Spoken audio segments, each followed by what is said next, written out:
We should. And that's why it's great to see well over £25 billion going into our NHS. We've got the free school meals, free school breakfast clubs, and that is something that is really helpful for my Slough constituents. We've got the investment going not just into healthcare and education, but also in defence, realising that we need to meet the moment that because of the increased threats, the growing instability.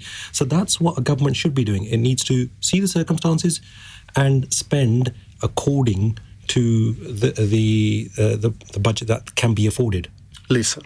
I think it can be both. I think it can be both a sign of weakness for having made the wrong decision and finally a sign of competence for working out that actually the impact of this is too significant, that there were people on, as Tan said, really quite low incomes who were impacted by this. I know that I was elected last July, and this is one of the bigger topics in my inbox. It really is. This has had such resonance with people, both in terms of the practical applications of losing out on the winter fuel, but also the sense that the government just isn't really caring enough about pensioners. And I think it's a mixture of both those things. We as Liberal Democrats said at the time when it was first announced that it was the wrong decision and have been pushing the government repeatedly when we've had the opportunity to do so, to say that this is the wrong decision and that they should reverse it. What we're really worried about now, though, is the real lack of clarity. So there's been indications from the Prime Minister and from others that this will change, but that's just left people with a real amount of uncertainty. These are not people who are wealthy. The question about where the threshold is the right one, but also there has been a huge amount of worry and concern and I think really a feeling of disappointment and distrust in the government that they didn't need to do for the amount of money that we're talking about. So if the number of people who actually qualify for pension credit went for it, the maths around this decision would have just negated completely. And it has been a very, very, very expensive, both politically and financially, very poor decision. OK, Amanda Spielman. Yeah, I would echo that. I'm absolutely convinced this one will be used as a textbook case study for politics courses for many years to come. The initial decision obviously went down so badly, and this sort of partial reversal without giving anyone any certainty, I'm not surprised that's not going as well as I'm sure the government would have hoped either. There's still no certainty at all for the people who are on really tight budgets, who most need certainty in their lives. And there's obviously such a simple way of means testing. We've got a progressive tax system. First thing, I've never understood why the first step a government with a tight budget takes isn't simply to make it subject to tax. That leaves the people at the bottom end of the scale with the full payment and immediately claws back nearly half of it from the richest. Why do we need to make life so much more complicated? I really worry that we're going to make yet another set of tax traps and complication trying to design some elaborate means testing around it. So please, the country needs it to be simple and straightforward so that everybody knows where they are. Nothing is ever simple and straightforward, is it? Natasha, where do you see this going? So just to start, this is the biggest, I think, error that the Labour government have had so far. And I think every U-turn is an act of political weakness from any government and any Prime Minister. You can argue that it's an act of political strength to admit when you've made a mistake.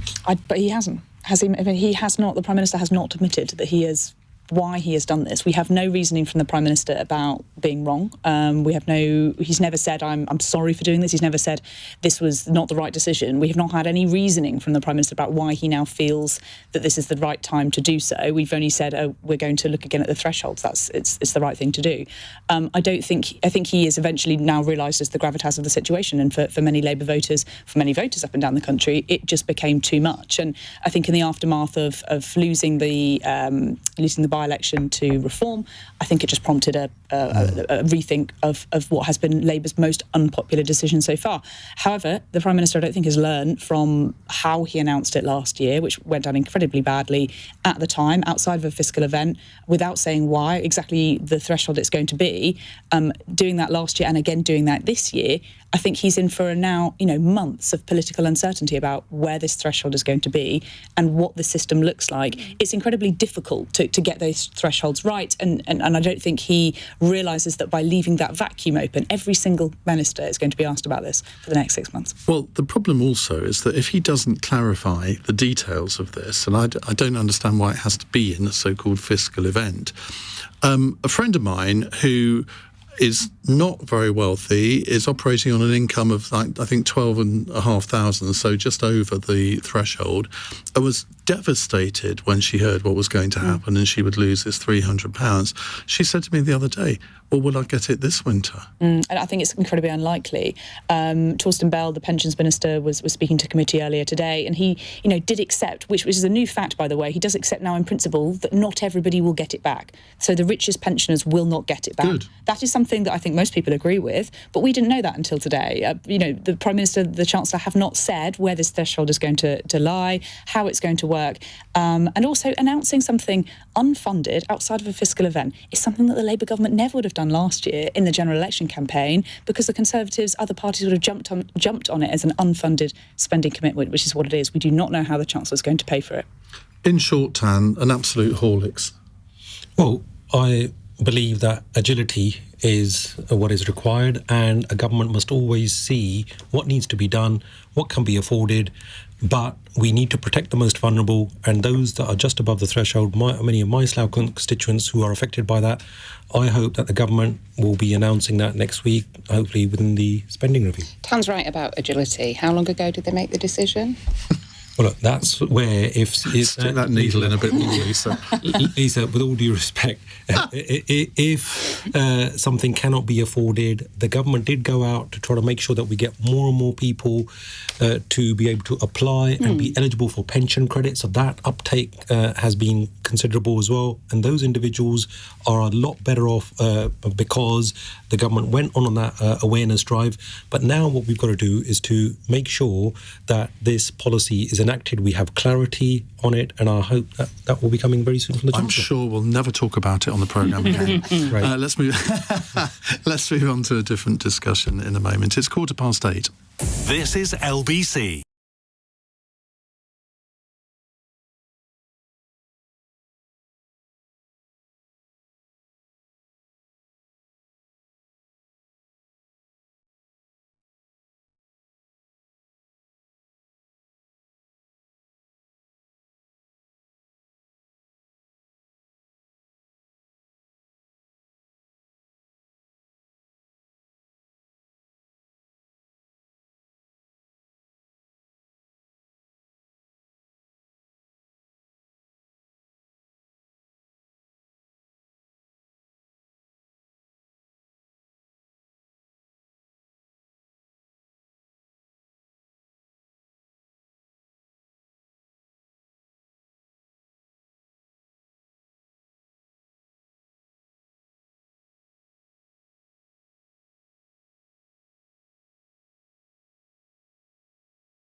Cross Question with Iain Dale on LBC. 17 minutes past 8 on LBC. With us in the studio, Conservative peer Baroness Amanda Spielman, Tan Dhesi, Labour MP for Slough and Chair of the Defence Select Committee, Lisa Smart, Liberal Democrat Home Affairs spokesperson, MP for Hazel Grove, which sounds very idyllic. It is. It's the finest constituency in the land. No, it's not. Slough is. No, it really isn't. I'm going to talk to you about canals at some We're a point. huge business hub. You are. We've got a canal. You are. No, we've got but not No, Hazel the most Grove. beautiful Amazing things. constituency. We have beautiful It's canals. the Silicon Valley of Europe. Okay, Iain. all right. Natasha Clark, who doesn't have a constituency but is nevertheless beautiful. Oh. Am I allowed to say that? Am I going to get cancelled for saying Of that? course you can say that. Oh my goodness. Just factually correct. Martin is in Doncaster. Hello, Martin. Hi, Ian and panel. Yeah, my question is will the North ever see any of the £15 billion being pledged today, or will we be let down by another government? Well, the Chancellor, Rachel Reeves, announced £15.6 billion of investment into transport links across the Midlands, the North and the West Country this morning. Well, let's talk to our resident professional northerner, Lisa Smart. Thank you very much. Empress of the North is how I prefer to be known. Thank you very much. Fine. No, so this is, it's genuinely good news, but Martin's absolutely right. It's only genuinely good news if the money turns up and it can be spent in the North. So I represent Hazel Grove, and despite my accent, that is in the North of England.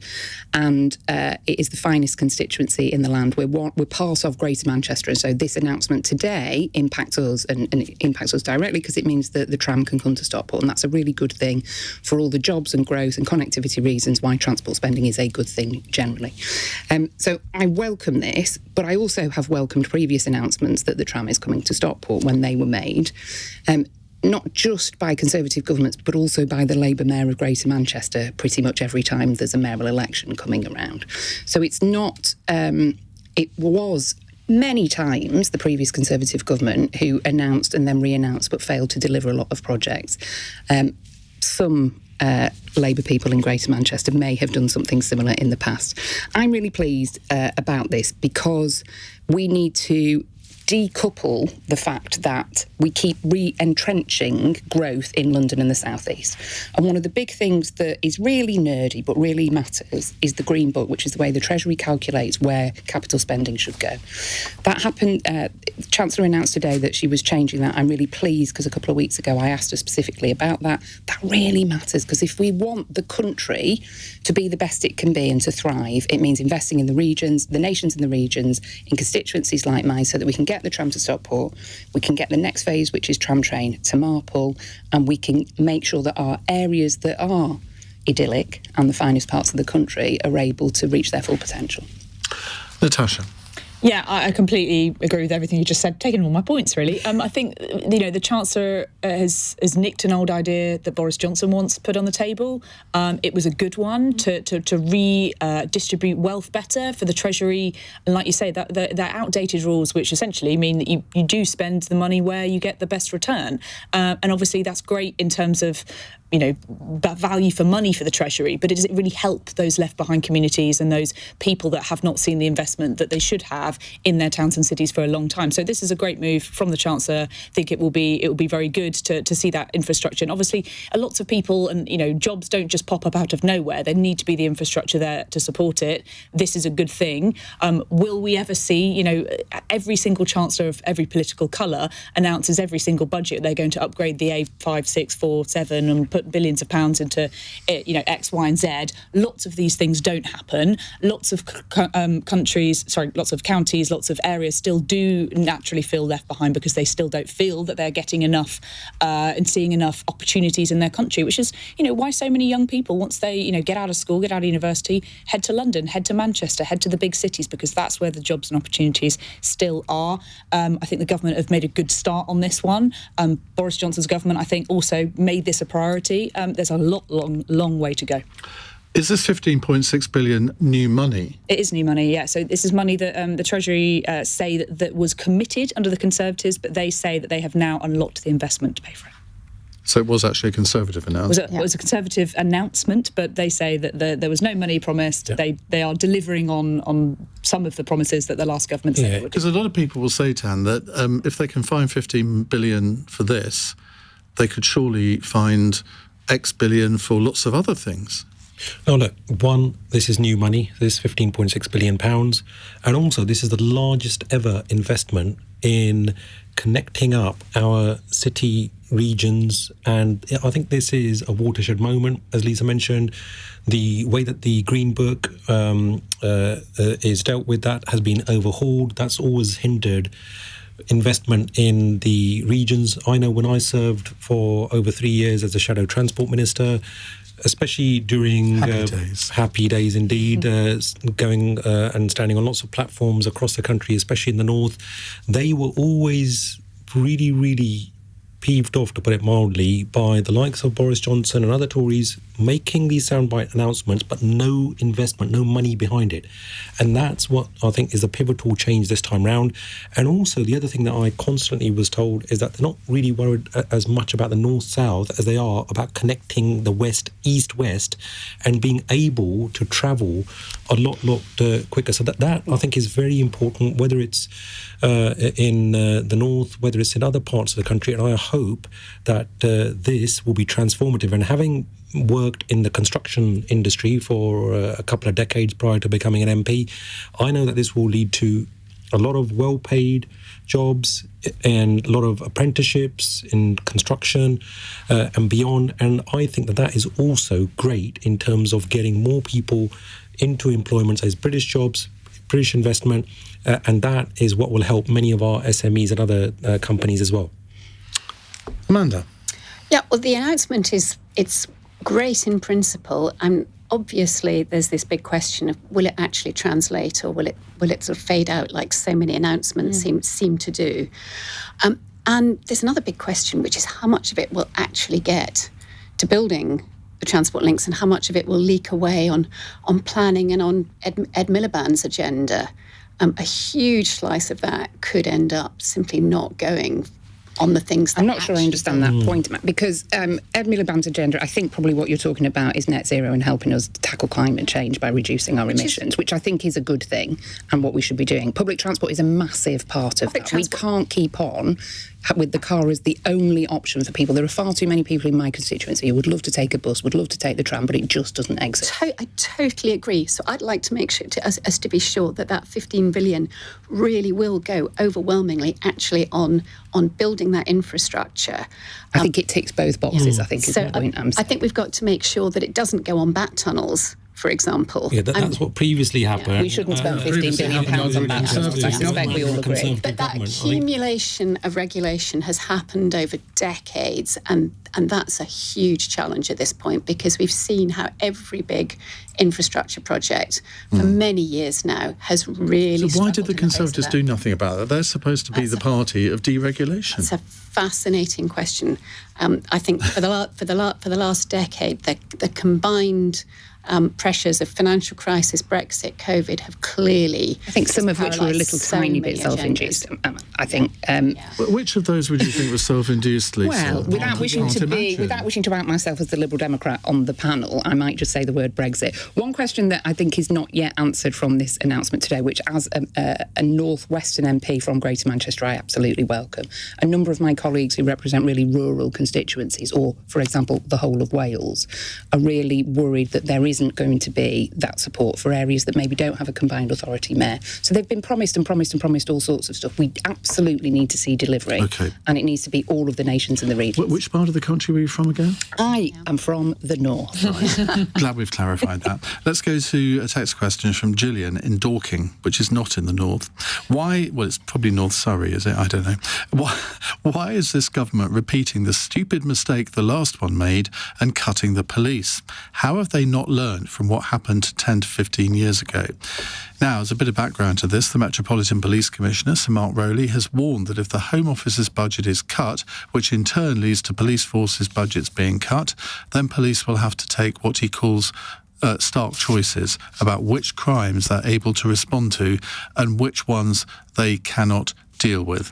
Natasha Clark, I feel like it's Groundhog Day. Yeah, it's amazing to see the rhetoric from Sir Mark's ramp up in the last coming sort of weeks. You know, we've had him talk today about which crimes to prioritise. We had him talk last week where he was talking about the sentencing review, meaning that prisoners are going to be let out earlier, which means more pressure on the police, and he, accused the government of not taking that into consideration at all. So his attack's very much stepping up, and apparently the Home Office is one of the final departments who have still not settled their spending review with the Chancellor. So they are clearly holding out for as much money as they can get. But it is a big question, and of course, I'm sure we'll talk about the Conservatives' record on policing and their promises to put more bobbies on the beat.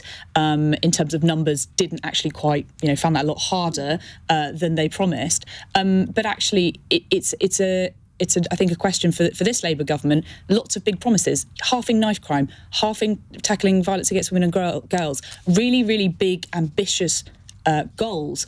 But actually, if you've not got the resources, if you've not got the money to put it behind it, is it going to be possible, or are you just promising more of the fantasy politics that Keir Starmer says that he doesn't want to do anymore? So he's setting himself up for a fall. He has to fund this, and Rachel Reeves did say today the funding for the police will be increased. She obviously hasn't settled that department's funding yet, so it does very much feel a bit like Groundhog Day. Amanda. Yeah, and we all expect public bodies to be really efficient with the budgets they get. The Met gets about £130 a year, I think, for everybody in London. It's big bucks. 130 million, I think you mean. No, per person. Per person. Per person, £130. So it's very important that we get value for that. But also, it is a real problem when governments announce things that the bodies simply aren't going to have the money to do, and leave a body like the police to pick up the flag when they can't actually deliver on these astonishing promises. So I want to see what's the mechanism by which all these are going to be achieved. How is it actually going to happen? What's the credible evidence that the amount of resource that governments are willing to allow through the spending review is actually going to land? But of course, as Natasha brought up the spending review, and there's a well-known strategy, isn't there? Sort of bleeding stumps. When you're trying to settle, you sort of bring out every possible argument for upping your share. But it really relates with people, doesn't it? Bobby's on the beat, police, crime, knife crime particularly is something that really, Sir Mark knows what he's doing, doesn't he? The police are in a great position to negotiate. He may do, but Tandessa, do you think the Metropolitan Police Commissioner should be speaking out in this way? Because he's putting pressure. I mean, he's not the politician here. He is effectively a civil servant, sort of, a very important one, but he's not helping, is he? Well, that, I think, is the job of anybody in their particular department to be speaking up, saying why they need more funds, they need more resources. But I think the key thing here to note, as Natasha said, the Chancellor clarified that spending for police is going up. We are well on the way to recruiting 13,000 extra neighbourhood policing officers. We all know what happened under the Conservatives when the policing budgets were cut by more than 20%. We had more than 21,000 police officers. Many experienced officers left. We had then, therefore, a corresponding increase in violent crime. That, by the way, the whole situation was exacerbated by a huge, more than £1.4 billion cut to youth clubs, those youth centres which were invaluable. Then, having realised their mistake, they then started to recruit an extra 20,000 police officers. But I think the government started they did recruit them. By the time they came out of government, they had recruited them. Problem, Ian, was that many of those were new officers, so we'd lost many experienced individuals who knew what they were doing in Slough and beyond, and instead we had new recruits who have to spend a considerable amount of time to learn the ropes. The key here is that the government is getting to grips with the situation, and we need to tackle that increase in violent crime and knife crime, which has really damaged communities. Just last week, I was involved in a roundtable discussion on knife crime in Slough. I know that's a similar situation for many towns and other areas across the country, but we need to resolve this situation, and I'm glad that the Chancellor has said there's going to be an increase in spending on the police. Conservatives made a mess with the police. There were 2 million crimes left unsolved last year, and we lost 4,500 PCSOs since 2015. So it would be crackers of the Labour government in trying to achieve its very laudable aims that I absolutely support in terms of halving violence against women and girls, reducing knife crime, strengthening neighbourhood policing. It would be absolutely crackers, and the police forces, not just Mark Rowley, but police chiefs from across the country are absolutely right to stand up for their forces, and I can't see how the government delivers its promises if it's cutting police in the way that's being described. OK, we have 29 more minutes for you to put your questions to our panel. Let's first get the news headlines, though, on LBC. It's 8:32. Here's Matt Hewitt. Donald Trump's been warned Vladimir Putin wants revenge for a series of Ukrainian drone attacks on Russian air bases. The two men have spoken on the phone for more than an hour. The timeline's been confirmed for more pensioners to be eligible for the winter fuel allowance. Sir Keir Starmer first teased a change to the policy 2 weeks ago, and now the Chancellor's confirmed that changes will be brought in by the end of the year. And the sisters of a man missing in Portugal say they're absolutely devastated after police found a body in a rural area close to Albufeira. 38-year-old Greg Monks had been on a stag do when he disappeared. LBC weather, rain pushing in from the west tonight across southern and central areas. A few scattered showers further north, lows of 4. This is LBC.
Leading Britain's conversation. Cross Question with Iain Dale. Alexa, send a comment to LBC. 8:34 is the time on LBC. Just to tell you, at 9 o'clock, we're going to be talking about the fact that the singer Jessie J has been diagnosed with breast cancer at the age of 37. And I really want to ask you for your experiences of being diagnosed with a very, very serious illness at a young age. It's serious whatever age you get diagnosed, but I think particularly for a younger person, it has maybe different psychological effects. So we're going to delve into that after 9 o'clock. But first, let me remind you who's on the panel. Conservative peer Baroness Amanda Spielman, Labour MP Dhesi, Liberal Democrat MP Lisa Smart, and LBC's Natasha Clark. Ali is in Birmingham. He has sent in a text question. Keir Starmer has slammed Israel's actions in Gaza, but what is the government actually going to do about it? Now, the Prime Minister told MPs today that Israel's recent action is appalling and, in my view, counterproductive and intolerable, adding that Britain will keep looking at further action. That's leadership for you, isn't it, Lisa Smart? So I think like many people feel, every time I see something on my phone, on the television, here on the radio about a horrific situation that continues to get more appalling every day. And my inbox is full of people who want something to be done and want action to be taken. And every time this topic comes up in the House of Commons, it is filled with MPs who are pleading, begging for something to be done and for this to stop. And we all know that the hostages need to go home. We all know that aid needs to get in. And we all know that there is a role for the UK, a limited role, but a role for the UK in bringing this about. We as Liberal Democrats have been because the only solution is a two-state solution. And the only way that can come around is if there's a ceasefire. We have been calling, for as long as it's been sensible to call, for the sanctioning of the really extremist ministers in Israel, Smotrich, Ben-Gvir, Katz. We've been calling for the recognition of the state of Palestine. My colleague Layla Moran has presented every year since her election a bill to recognise the state of Palestine. But there is no state of Palestine, so how can you recognise it? Well, it's virtue signalling, isn't it? Simple as that. I don't agree with you. And I have asked the Foreign Secretary about this, and he said he's working with international partners about how to bring that about. One thing I did agree with him, though, is that doing this has to be effective, because I think you can recognise the state of Palestine. We can recognise it, but if we're on our own... So where are the borders of the state that you're going to recognise? There needs to be a two-state solution, and the people of Palestine need to be involved in that. You can't recognise a state until you know what the borders of that state are going to be. On the 67. You're giving me a look. No, I am, because I'm really nervous about getting this slightly wrong, and it's a really serious issue.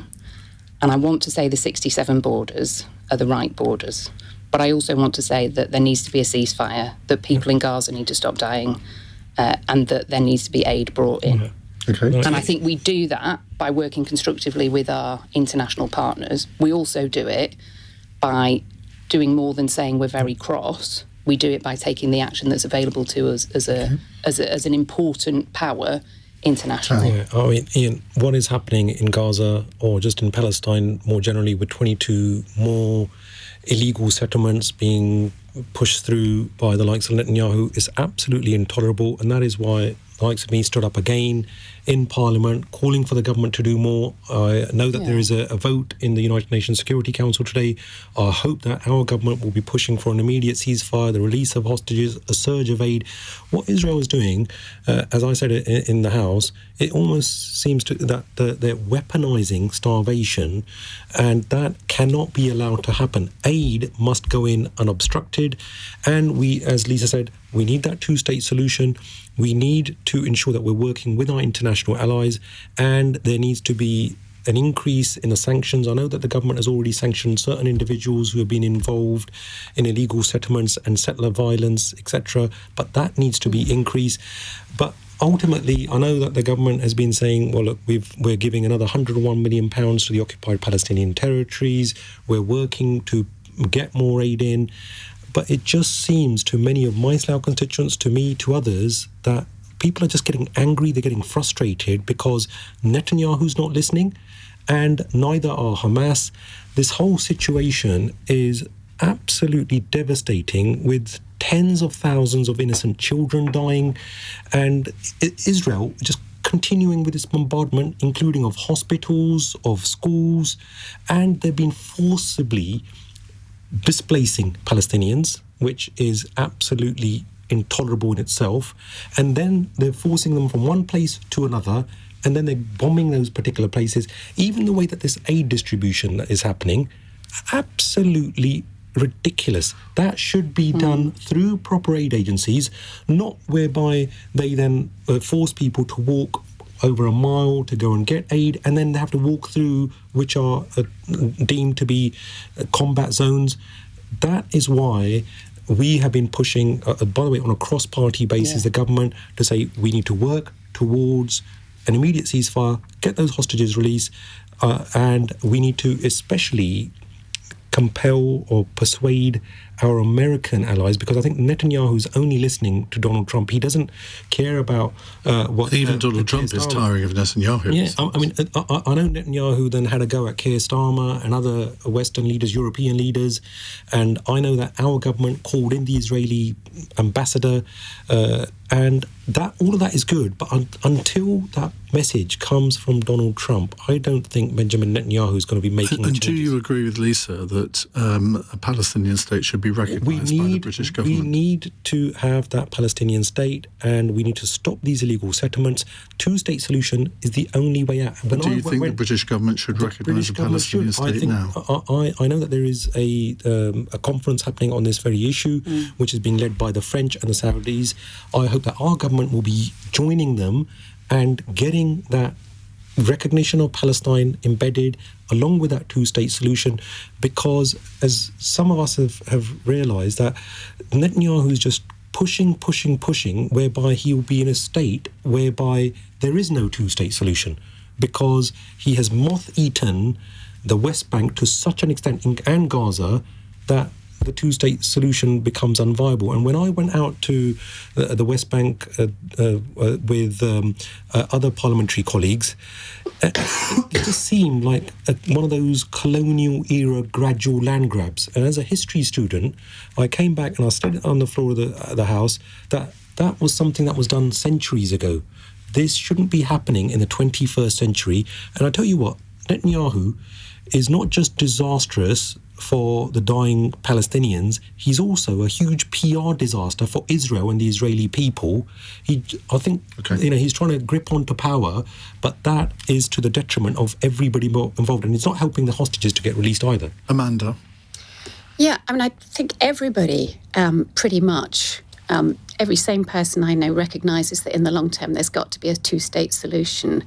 But the the challenge is firstly around borders that Iain's touched on, and secondly, you can't recognise a state that's got a government at the moment that is committed to killing its neighbours. There is a huge problem while Hamas is in charge in Gaza, and they're not anymore, are they? Nobody else is either, which is also a problem. So it's so important that people stand back and look at the whole situation. I'm fascinated by how little attention is ever paid to the fact that Israel is not the only land border for Gaza. Why isn't more happening with Egypt and from Egypt or from the sea? Why are we so reluctant to acknowledge where but Amanda, Hamas has used the population as a blockade? There's a blockade by Israel from the sea, towards the border with Egypt, so we can't get aid in unless Israel allows it. There's a reason aid's a problem. If there was real support from other countries in the area, I'm absolutely certain that it would happen and be possible. But at the moment, everybody else seems to stand back and say it's Israel. Israel must provide, which is a very strange position to adopt. I think there's. The UN was providing and different aid agencies were providing. I think Tan's point is right about blockades in various ways. I also think Tan was absolutely right about the current arrangements for allegedly trying to get aid in and clearly not working. So the US-Israeli government way of doing it is not working. That isn't. And something that the UK government could do is continue to push at the UN and to make it work, because the amount of aid that Israel is saying it's allowing through is a tiny drop in the ocean. This is also somewhere where it's really important that the government has a coherent overall position and doesn't seem to be pushing one way one week and another way the next week, because apparent policy inconsistency, again, is the enemy of progress here. We've got to find ways of making steps of progress. I think the government have rightly changed their tune on Israel since this Labour government came in, and I think, the government have taken concrete steps. They've suspended the trade negotiations. They've suspended arms export licences, not many, and many Labour MPs, and I was struck by listening to them in the chamber the other day when David Lammy made the statement he did about 2 weeks ago, announcing all of those things. The anger from Labour backbenchers in particular was very palpable. There is going to be pressure for them to go further. I think the government are considering taking further action in terms of sanctioning those individuals. I think they will come under pressure to extend those arms export suspension for those licences to go even further. But they're already pushing the UN to release the hostage. They're already pushing the UN to get that aid in. It's not working. Take your point about Donald Trump. He probably is the only person I think that they're listening to. And I just don't think Israel aren't listening to the British government anymore. We're not seen as an ally anymore, and that's something that's really, really changed, I think, in the last 6 months of. But was that a mistake by David Lammy when he made that speech in the Commons in such an emotional way? And I mean, he is an emotional person, but didn't that effectively withdraw Britain from any influence that it might have had with Israel? No, but Iain, the reason why he was also so emotional is, one, nobody's listening, as in Netanyahu nor Hamas, but also it was in response to what Priti Patel, as a shadow foreign secretary, was saying. Some of the language that she was doing, which, by the way, has created a clear divide, this clear blue water between what a Labour government is doing and what a Conservative government would do. And that's why I think he was right to set out all the differences, and also he was right to set out the fact that we've suspended those trade talks. We're sending all the signals out, but as far as European allies are concerned, Netanyahu isn't bothered. He's always just bothered about what the US is saying, whether it was the previous Biden administration or whether it's now the new Trump administration. So we need to persuade our American allies to bring Netanyahu to stop this killing and devastation. I think the government think that the line's been crossed and there is no more that can be done in that diplomacy with Netanyahu, and I think David Lammy and the government have made that quite clear in their language. One point I find really interesting is that David Cameron said when he was Foreign Secretary, he was just about to sanction Ben-Gvir and Smotrich, and just before he left office, and then didn't, and then it hasn't happened in all that period. And I think there's just something really interesting there. I think you're right, Natasha, that the government has seen a line has been crossed. I think a number of people thought the line was crossed quite a long time ago. I think it's all just as much as can be done needs to be done. Okay. Right, it's 8:47. We'll come to more of your questions in just a moment. LBC.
Verify. Cross Question with Iain Dale on LBC. Baroness Amanda Spielman is here. Have you got used to being called Milady yet? Absolutely not. It's a very strange feeling. I think it's important to remember you're the same person. Tan Dhesi, who's a future member of the House of Lords, I'm sure. Oh my God! You're already retiring me. I am very happy being the MP for Slough. Thank you very much. It might have been abolished by the time you leave the Commons, of course. Lisa Smart is here from the Liberal Democrats, and Natasha Clark, LBC's political editor. James in Gillingham wants to have a word. Hello, James. Oh, hello, Ian. The last time I spoke to you, I was in Romford. Well, there you go. Get about. I have a question which I'm pointing towards the chair of the Commons Select Committee for Defence, but just a quick one before I go there. There would have been 2 states in Palestine had people accepted the 47 UN partition plan. There would have been 2 states. So hang on, that's not your question, is it? No, it's not. But my question was aimed at.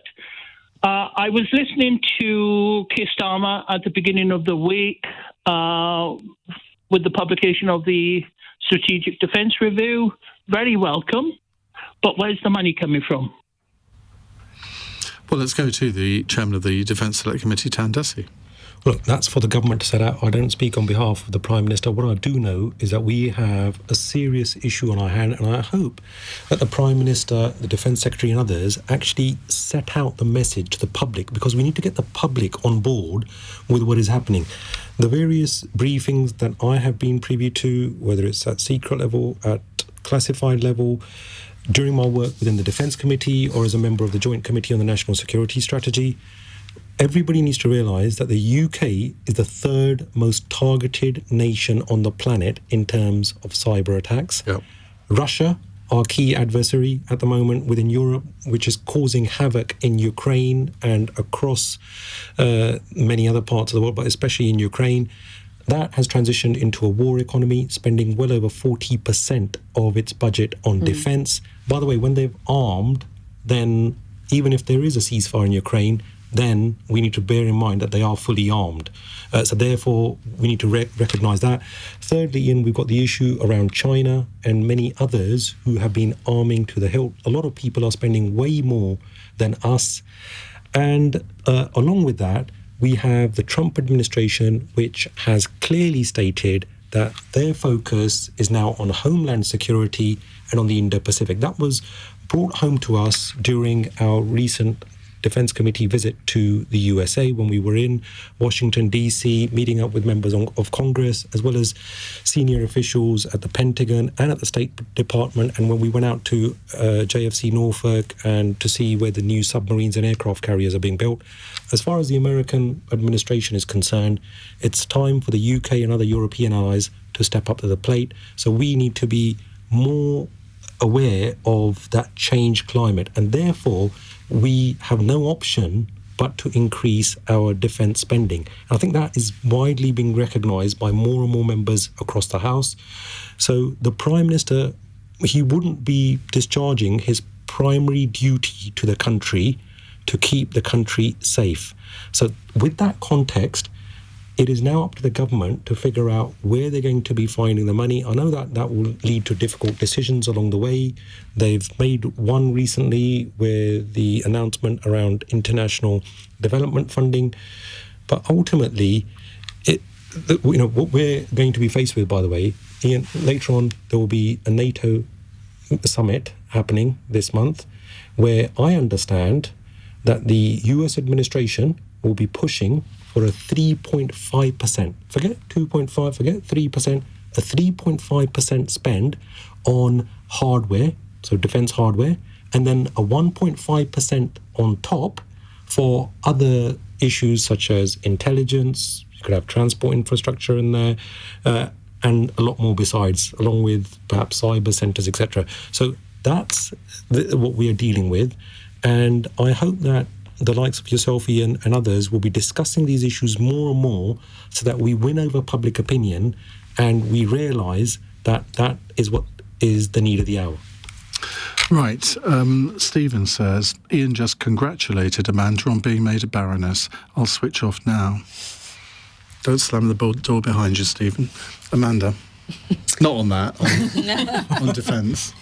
On defence, well, I think the government is discovering quite how tough it is to govern and the hard choices that you face. And it's absolutely right to recognise that defence spending has to go up.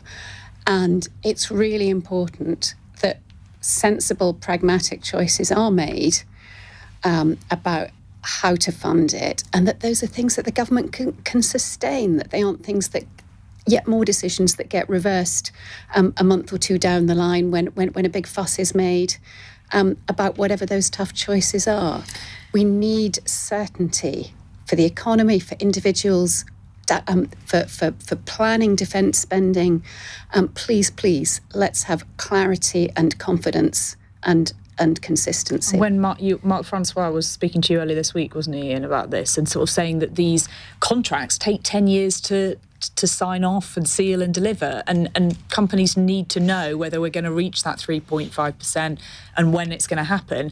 And actually, I think, Keir Starmer is going to have to accept that 3.5% at that NATO summit. He said we have a NATO first approach, and that's what NATO are going to propose at this summit.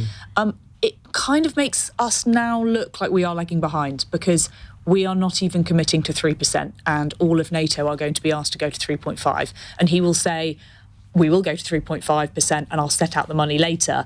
But it's going to be incredibly difficult to make that argument. But it is a lot of money to find, £40 billion extra a year.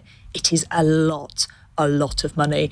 I think if I were Rachel Reeves, I probably would rip up my fiscal rules, borrow more for that. That's obviously a different question for the Chancellor to do. But, at the moment, we do not have a plan for how we're going to get past 2.7%, is that right, by 2027, Tan? Is that right? So it's, 2.5 to 2027. We don't have anything beyond that. The government hasn't set out anything beyond that. And at some point, they're going to have to start looking a little bit further ahead. But the problem is, our politics doesn't do that. We do not set out spending reviews. We don't set out government spending this far in advance. And it's impossible to know where this money is going to come from this far out. Lisa.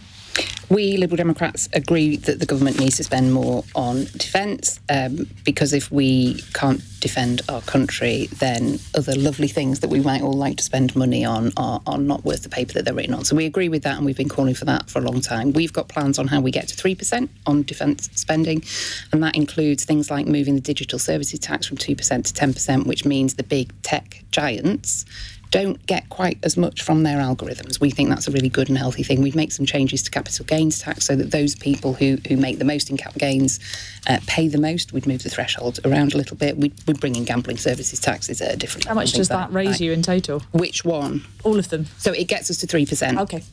So on top of what the government's currently done, it gets us to 3%. We haven't...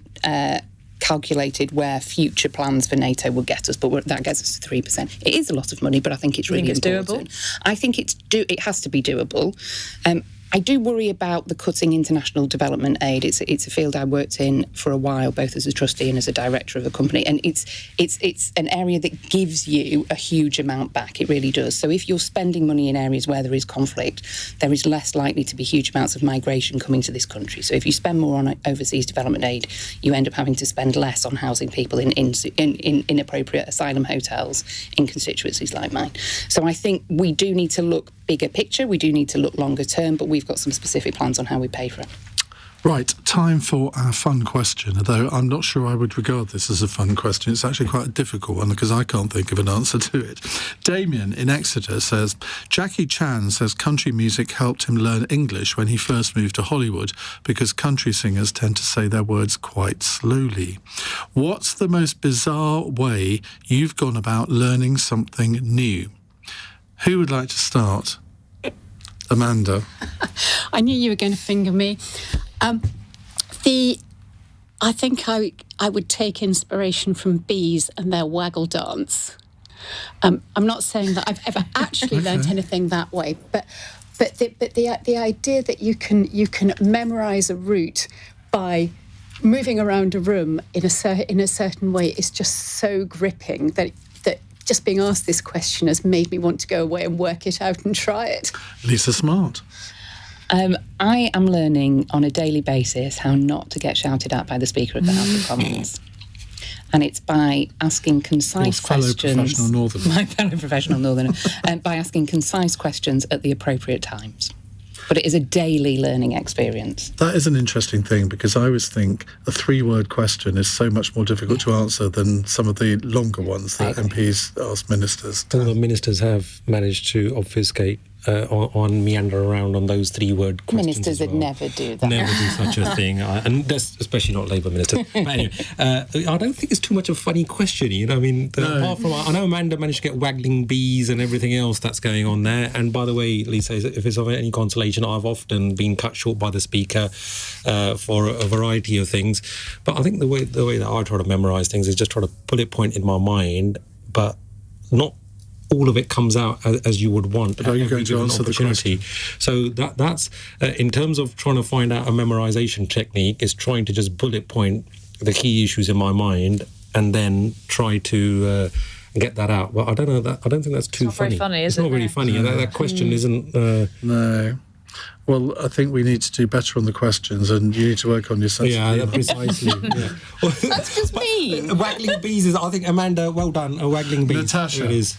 I learn by doing. Like, you know, whenever I'm learning something new, I always learn by repeating it again and again. I think that's the best way to get it into your brain. But again, I have not got any particular language learning techniques. Are you a fan of country music? Not really. No, I wouldn't say so. Dolly Parton. Yeah, we loved Dolly Parton. Sure. Right, enough of such larkery. Thank you all for coming on the programme today. On Monday, our panel includes former Brexit Party and Conservative MEP Lucy Harris, Labour MP Dan Tomlinson, and Baroness Jenny Jones from the Green Party. Jenny is a regular on the programme and always brings a lot of humour to it, so we'll have to think up a special funny question for her. Can we, as the panel, think up the next question for the next panel? No, that's a good idea. We should look at that. We'll talk to more people on that. Right, coming up in a moment, the singer Jessie J has revealed that she's been diagnosed with early breast cancer. The price tag singer, she's 37 years old, whose full name is Jessica Cornish, said she would have surgery after her appearance at Capital's Summertime Ball in Wembley Stadium on June the 15th. She said, "Cancer sucks in any form, but I'm holding on to the word early." She told fans in a video statement on Instagram, admitting she had been holding on to the news for 9 weeks. Well, I want to hear from you. Your stories of being diagnosed with a very serious illness or disease. How did you cope with it, not just physically, but psychologically? 0345 6060 973 is the number to call. On your radio, on the LBC app, and Play LBC. leading Britain's conversation. This is LBC. From Global's newsroom at 9 o'clock.